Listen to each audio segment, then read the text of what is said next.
मुझे 5 साल से बच्चा नहीं हुआ था, जिसकी वजह से मेरी दादी सास मुझे एक बाबा के पास ले गईं।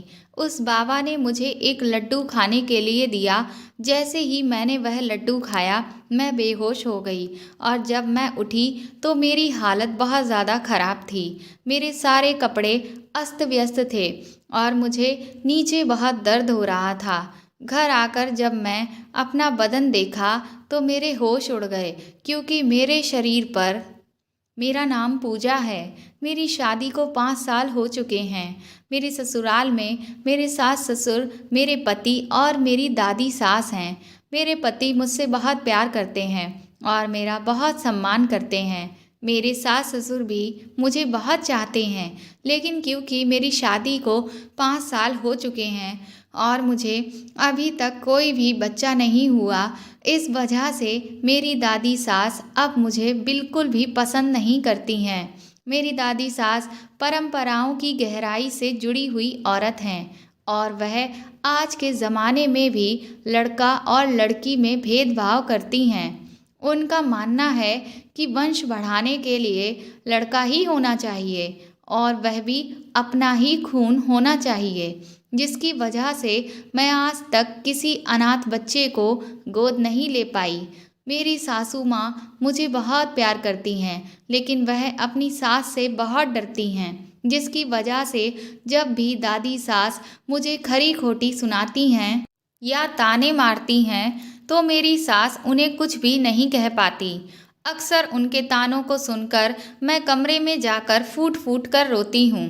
जब मेरी सास ही मुझे आकर चुप कराती हैं और गले से लगाती हैं, लेकिन आज तक वह अपनी सास का विरोध नहीं कर पाई।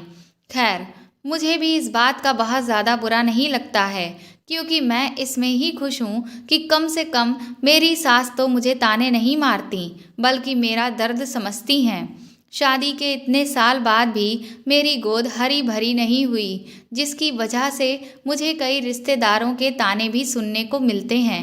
मेरे पति ने अपना और मेरा दोनों का बहुत इलाज कराया, लेकिन परिणाम वैसे का वैसा ही है। बच्चा पैदा हो जाए, इसके लिए मेरी दादी सास मेरे साथ ना जाने कैसी कैसी अजीबोगरीब हरकतें करती रहती हैं। कभी कोई पूजा, तो कभी कोई टोना टोटका, तो कभी किसी प्रकार का तावीज़ लाकर पहनने को देंगी। कई बार तो वह ऐसी दवाइयाँ मेरे लिए लेकर आईं जो खाने में बिल्कुल भी अच्छी नहीं थीं, जिन्हें खाकर मैं पेट से तो नहीं हुई, बल्कि उल्टा मेरी तबीयत हद से ज़्यादा खराब हो गई। मेरी तबीयत खराब होने पर पूरा घर बहुत परेशान हो जाता है, लेकिन इसके बावजूद भी कोई भी दादी सास का विरोध नहीं कर पाता कि वह मुझे इस तरह की दवाइयाँ ना खिलाएं। मैं हर रोज़ भगवान से प्रार्थना करती थी कि वह मुझ पर अपनी कृपा बनाए और मुझे भी माँ बनने का सौभाग्य दें, लेकिन न जाने क्यों भगवान मुझसे रूठे हुए हैं। मेरी दादी सास को छोड़कर बाकी परिवार के लोग अनाथ बच्चे को गोद लेने के बिल्कुल भी खिलाफ नहीं हैं, बल्कि मेरे सास ससुर और पति का तो यही सोचना है कि एक अनाथ बच्चे को गोद लेने का काम तो बहुत ही सौभाग्य वाला है। अपने बच्चों को तो हर कोई प्यार देता है, लेकिन इस दुनिया में ऐसे बहुत से बच्चे हैं जिन्हें अपने माता पिता का प्यार नहीं मिला, और अगर हम जैसे लोग उन्हें अपना लें तो उन्हें भी माँ बाप का प्यार नसीब हो जाएगा। और मेरे जैसी वह महिलाएं जिन्हें खुद की संतान पैदा नहीं हो रही है, उन्हें भी माँ बनने का सुख मिलेगा। लेकिन क्योंकि मेरी दादी सास बहुत रूढ़िवादी हैं, वह इस फैसले के सख्त खिलाफ हैं, जिसकी वजह से हम चाहकर भी किसी बच्चे को गोद नहीं ले सकते। इन दिनों बच्चे की टेंशन की वजह से मैं बहुत ज़्यादा परेशान रहती थी। शाम को जब मैं किचन में खाना बना रही थी, तभी मेरी दादी सास मेरे पास आई और बोली कि कल सुबह जल्दी उठकर तैयार हो जाना और कुछ भी खाना मत, तुम्हें मेरे साथ चलना है। उनकी बात सुनकर मैं घबरा गई, क्योंकि मैं समझ गई बच्चा पैदा हो जाए इसके लिए वह मुझे फिर से कहीं ना कहीं किसी के पास लेकर जा रही हैं।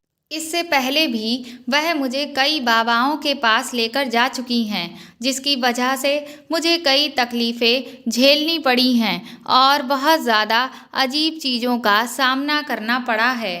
दादी सास के किचन से जाते ही मैंने तुरंत ही अपनी सास को सारी बात बताई। मेरी बात सुनकर वह भी डर गईं।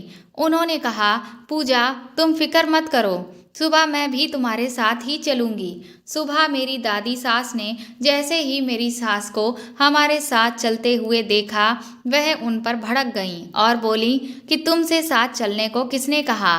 मेरी सास ने कहा, माँ जी, एक से भले दो और दो से भले तीन, अगर मैं भी आपके साथ चलूं तो इसमें क्या बुराई है। मेरी दादी सास बोली, तुम्हें मुझ पर भरोसा नहीं है जो तुम मेरी जासूसी करने के लिए हमारे साथ चलना चाह रही हो। अगर मुझे तुम्हें लेकर जाना होता तो मैं तुम्हें शाम को ही ना बता देती। मेरी सास ने कहा, लेकिन माँ जी, मैं भी आपके साथ चलना चाहती हूँ। तो मेरी दादी सास बोली, जब मुझे तुम्हें लेकर जाना होगा मैं तुम्हें पहले ही बता दूंगी, समझ आया। दादी सास का दो टूक जवाब सुनकर मेरी सास चुप रह गईं। अब तो मेरी आंखों में आंसू आ गए। मैं अपनी दादी सास के साथ जाना नहीं चाहती थी, लेकिन मेरी मजबूरी थी। खैर, अपना दिल मार कर मैं दादी सास के साथ चली गई। जैसा कि मुझे पहले से ही अंदाजा था, वह मुझे किसी बाबा के पास लेकर आई थीं। जब मैं उस बाबा के पास पहुंची तो अंदर कमरे का नज़ारा बड़ा ही अजीब सा था। चारों तरफ अंधेरा ही अंधेरा, कहीं कहीं पर लाल लाल रोशनी जैसी टिमटिमा रही थी और कई सारे नींबू, सिंदूर, हल्दी, कुछ एक हड्डियाँ और न जाने कैसी कैसी अजीब सी चीज़ें पड़ी हुई थीं, जिन्हें देखकर मेरा दिल बुरी तरह से घबराने लगा। वह बाबा भी देखने में बड़ा ही खतरनाक लग रहा था। ढेर सारी भभूत अपने चेहरे पर लगाए हुए बैठा था और गले में हड्डियों की माला पहन रखी थी। मेरी दादी सास ने उन्हें प्रणाम किया और मुझे भी प्रणाम करने को कहा। दादी सास ने मुझे बाबा के पास बैठने का इशारा किया। मैं जैसे ही बैठ गई, उस बाबा ने मेरी दादी सास को कमरे से बाहर जाने को कह दिया। ये देखकर मैं बुरी तरह से घबरा गई। अभी तक कम से कम इस बात की तसल्ली तो थी कि मेरे साथ मेरी दादी सास हैं, लेकिन अब तो ऐसे खतरनाक बाबा के साथ मैं उस कमरे में बिल्कुल अकेली थी। मेरा दिल जोर जोर से धड़कने लगा। उस बाबा ने कुछ मंत्रों को पढ़ना शुरू किया और साथ ही साथ हवन जैसा कुछ करने लगा।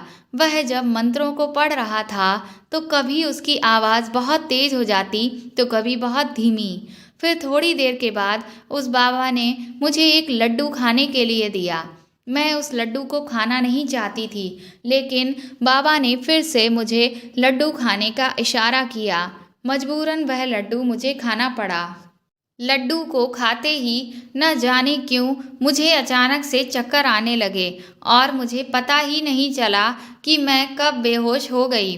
जब मुझे होश आया तो मैं उसी कमरे में एक चटाई पर पड़ी हुई थी। मुझे मेरी हालत बिल्कुल भी ठीक नहीं लग रही थी। मेरे कपड़े भी कुछ अस्त व्यस्त से थे और उठने पर मुझे बहुत दर्द हो रहा था। मुझे ऐसा लगने लगा कि शायद मेरे साथ कुछ अनहोनी हुई है। मैं जैसे तैसे धीरे धीरे चलकर कमरे से बाहर गई। बाहर मेरी दादी सास मेरा पहले से ही इंतज़ार कर रही थीं। उसके बाद हम लोग घर आ गए। घर पहुंचते ही मेरी सास मुझे मेरे कमरे में ले गई और मुझसे पूछने लगी कि मैं कहाँ गई थी और वहाँ क्या हुआ था। मैंने उन्हें सब कुछ बताया और उनके गले लगकर रोने लगी। मैंने कहा, मुझे यह सब कुछ भी ठीक नहीं लग रहा है। आखिर यह कैसी पूजा कि जब उस बाबा ने मुझे लड्डू दिया तो उसे खाने के बाद मुझे कुछ भी होश ही ना रहा। मेरी सास बोली, मुझे भी तुम्हारी बातों से कुछ भी ठीक नहीं लग रहा है। फिर उन्होंने मेरे शरीर को इधर उधर से देखना शुरू किया तो उन्हें कुछ अजीब से निशान दिखे। अब उनकी आंखों में भी आंसू आ गए। वह बोली, पूजा, तुम बिल्कुल फिक्र ना करो, मैं अब तुम्हें उस बाबा के पास बिल्कुल भी नहीं जाने दूंगी। अगले दिन हमारे किसी रिश्तेदार के यहाँ पर शादी थी, जिसकी वजह से मेरी सास को जाना पड़ा। सास के जाने के अगले दिन ही मेरी दादी सास ने मुझे फिर से सुबह चलने के लिए कहा। मैंने जैसे तैसे हिम्मत जुटाकर उन्हें मना करने की कोशिश की, लेकिन वह बुरी तरह से गुस्सा होने लगी और मुझे तरह तरह के ताने मारने लगी। उनके ताने सुनकर मैं मजबूरन उनके साथ चली गई। वहां पहुंचकर फिर से मेरे साथ वही सब हुआ जो पिछली बार हुआ था। जब मेरी सास वापस घर आई तो मैंने उन्हें रो रो कर सब कुछ बताया। मेरी बात सुनकर इस बार मेरी सास बहुत ज़्यादा गुस्से में आ गईं। वह मेरा हाथ पकड़कर मेरी दादी सास के कमरे में ले गईं और उनसे थोड़ा सख्त लहजे में कहा कि क्या आपको पूजा की हालत नहीं दिख रही है? वह जब भी उस बाबा के पास जाती है तो उसकी तबीयत ठीक नहीं होती। वह बाबा ढोंगी है। इन सब चीज़ों से कुछ भी नहीं होता। भगवान को जब भी बच्चा देना होगा वह तब ही देगा।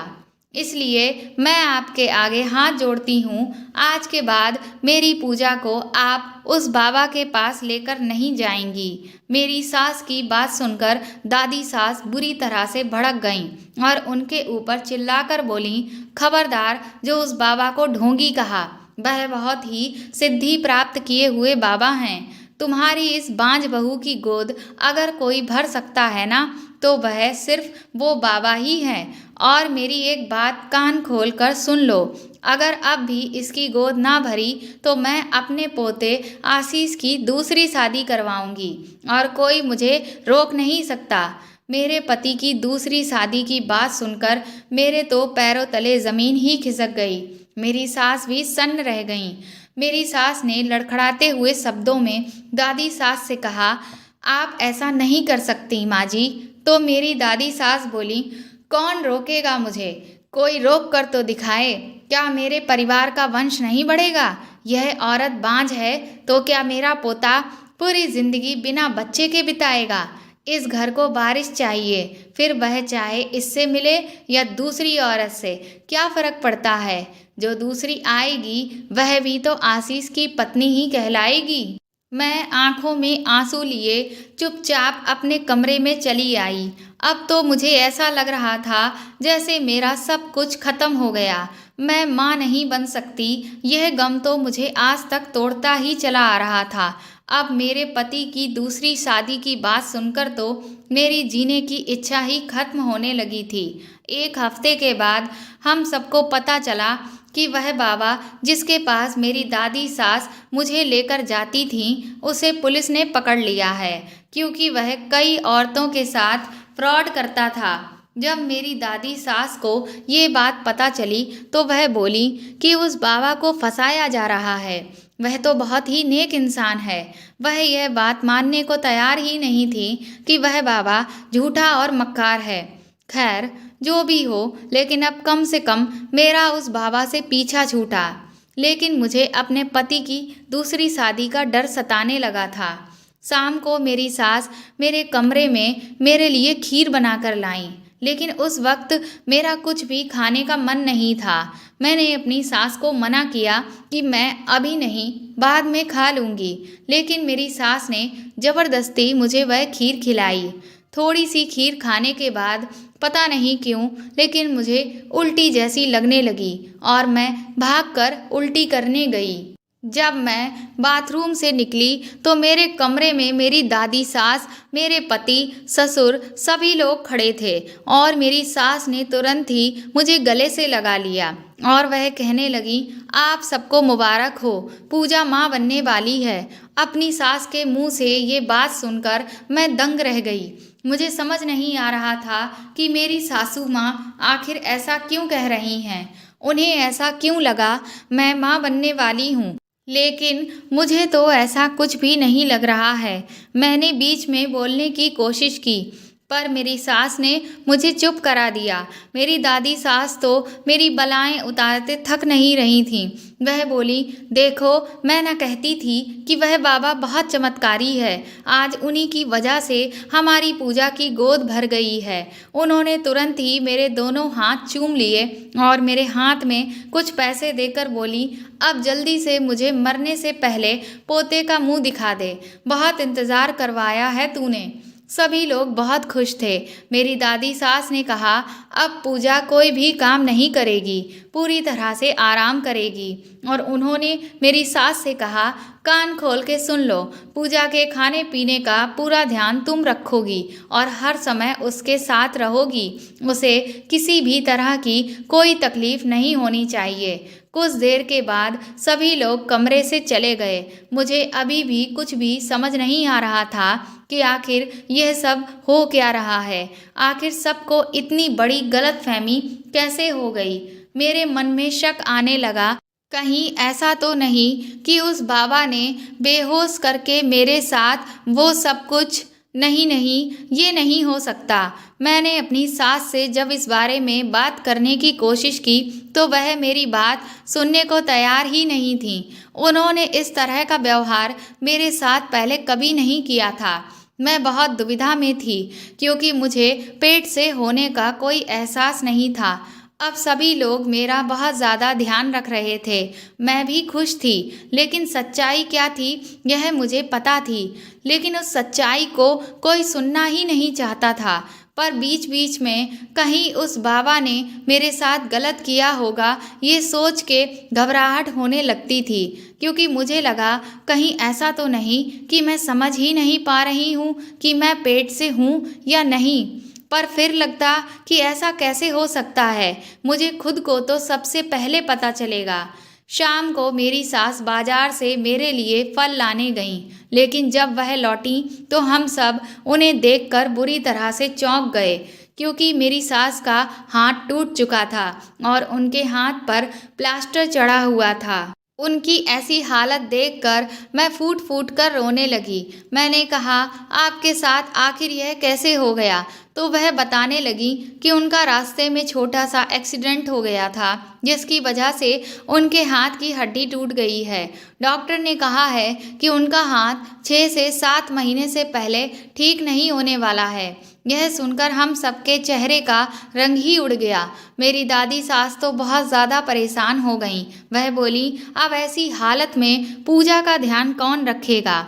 मैंने कहा, इस वक्त सबसे ज़्यादा आराम की ज़रूरत मेरी सासू माँ को है और मुझे उनका ख्याल रखना होगा। मेरी बात सुनकर दादी सास बोली, मैं जानती हूँ कि तू अपनी सास से बहुत प्यार करती है, लेकिन इतने सालों बाद हमारे घर में खुशी आई है और मैं नहीं चाहती कि किसी भी लापरवाही की वजह से वह खुशी हमसे छिन जाए। तभी मेरी सास बोली, हम ऐसा करते हैं, पूजा को उसके मायके दार्जिलिंग में भेज देते हैं। पूजा को ऐसी हालत में ध्यान रखने के लिए अपनी माँ से बेहतर कोई मिल ही नहीं सकता और जब बच्चा हो जाएगा तो हम पूजा और उसके बच्चे दोनों को घर वापस ले आएंगे। ये बात सुनकर मेरी दादी सास ने तुरंत ही हाँ कर दी, क्योंकि वह किसी भी हालत में इस बच्चे के साथ कोई भी लापरवाही नहीं चाहती थीं। शाम को ही मेरे घर पर बात कर ली गई और मेरा सारा सामान पैक कर दिया गया। मैं अपने मायके बिल्कुल भी नहीं जाना चाहती थी, क्योंकि ऐसी हालत में मैं अपनी सास को छोड़ना नहीं चाहती थी। मैंने उन्हें समझाने की बहुत कोशिश की, लेकिन वह नहीं मानी। फिर मैं बुरी तरह से रोने लगी। मैंने कहा, आप मेरे साथ ऐसा क्यों कर रही हैं? मैं जानती हूँ कि मैं पेट से नहीं हूँ, लेकिन आप यह बात मानने को तैयार क्यों नहीं हैं? फिर मैं बहुत ज़्यादा रोने लगी और मेरे दिमाग में वही बात आने लगी। मैंने कहा, सासू माँ, कहीं ऐसा तो नहीं कि मुझे अपने पेट से होने का एहसास नहीं है, लेकिन आप कह रही हैं कि मैं पेट से हूँ। कहीं उस बाबा ने मेरे साथ कुछ गलत। मैं इतना ही बोल पाई। तभी मेरी सास ने मेरे मुंह पर हाथ रखकर मुझे चुप करा दिया। फिर उन्होंने मुझे जो कुछ बताया उसे सुनकर मेरे पैरों तले ज़मीन खिसक गई। मेरी सास ने कहा, तुम जैसा सोच रही हो वैसा कुछ नहीं है मेरी बच्ची। असल में तुम पेट से नहीं हो, लेकिन फिर भी मैंने सबके सामने यह झूठ बोला कि तुम पेट से हो। मैंने कहा, आपने आखिर ऐसा क्यों किया? वह बोली, अगर मैं ऐसा नहीं करती तो तुम्हारी दादी सास आशीष की दूसरी शादी करवा देती और मैं अपनी बहू के साथ ऐसा होते हुए हरगिज भी नहीं देख सकती हूँ। उसके बाद उन्होंने कहा कि मैं इस शादी को तो नहीं रोक सकती थी, लेकिन शादी को रोकने के लिए कोई उपाय तो कर सकती थी। इसीलिए उस दिन मैंने तुम्हें खीर में उल्टी हो जाने वाली दवा मिलाकर दी, ताकि सबको यही लगे कि तुम पेट से हो और इसी वजह से तुम्हें उल्टी हुई थी। दादी सास का तो यह विश्वास था ही कि वह बाबा चमत्कारी है, जिसके पूजा पाठ से तुम पेट से ज़रूर हो जाओगी। तो इसीलिए मैंने फिर इस बात का फ़ायदा उठाकर ये नाटक रचा और सभी ने मेरी ये बात मान भी ली। मैंने कहा, वह सब तो ठीक है, लेकिन मैं आपको ऐसी हालत में छोड़कर नहीं जा सकती। मेरी सास ने कहा, मैं जानती हूँ मेरी बच्ची कि तुम मुझसे बहुत प्यार करती हो, लेकिन तुम बिल्कुल भी फिक्र ना करो, मुझे कोई चोट नहीं आई है, मेरा हाथ टूटा नहीं है। यह प्लास्टर तो मैंने नाटक करने के लिए झूठ मूठ में चढ़वा रखा है, ताकि मैं सबको यह दिखा सकूं कि मुझे चोट लगी है और मैं तुम्हारा ध्यान नहीं रख पाऊंगी, जिससे कि मैं तुम्हें तुम्हारे मायके भेज सकूं। अपनी सास की बातें सुनकर मैं तो दंग ही रह गई। मैंने कहा, अगर मैं अपने मायके चली भी जाऊंगी तो उससे क्या होगा? अगर दादी सास को आशीष की दूसरी शादी करनी होगी तो वह तो कराएंगी ही। मेरी सास ने मेरे सर पर हाथ फेरते हुए कहा, मेरी बच्ची, तुम बहुत भोली हो। मैं तुम्हें तुम्हारे मायके इसलिए भेज रही हूँ क्योंकि दिल्ली से दार्जिलिंग बहुत दूर है और वहाँ ना तो 9 महीने तक हमारा आना जाना होगा, ना ही वहाँ हमारा कोई रिश्तेदार है। इसलिए तुम वहाँ जाकर अनाथ आश्रम से एक बच्चे को गोद ले लेना। मैंने वहाँ के एक अनाथ आश्रम में बच्चे के लिए बात कर ली है। वह ठीक 9 महीने के बाद तुम्हें एक बच्चा गोद दे देंगे और इस सब के बारे में मैंने तुम्हारी माँ से भी बात कर ली है। मेरी आंखें खुशी से भर आईं। मैं कितनी किस्मत वाली थी कि मुझे ऐसी सासू माँ मिली। मैंने उन्हें तुरंत ही गले से लगा लिया। मैंने कहा, कौन कहेगा कि आप मेरी सासू माँ हैं? आप तो मेरी सगी माँ से भी बढ़कर हैं। वह मुझसे बोली, पूजा, तुम मेरी बहू नहीं, मेरी बेटी हो और अपनी बेटी के साथ मैं अन्याय होते हुए कभी भी नहीं देख सकती हूँ। वह बोली, तुम फिक्र ना करो, मैंने इस सब के बारे में आशीष को भी सब कुछ सच बता दिया है और वह भी इसके लिए राजी है।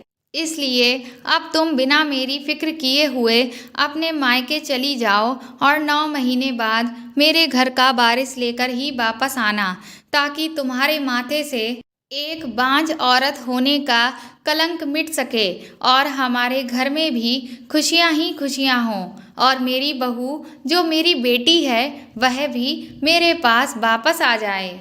तो दोस्तों, आपको यह कहानी कैसी लगी हमें कमेंट करके प्लीज़ ज़रूर बताइएगा और इस कहानी को ज़्यादा से ज़्यादा शेयर करें और लाइक करें। और अगर आप मेरे चैनल पर नए हैं तो सब्सक्राइब करके बेल आइकन को ज़रूर दबा दीजिएगा, ताकि आगे भी मैं आपको ऐसी ही अच्छी कहानियाँ सुनाती रहूँ।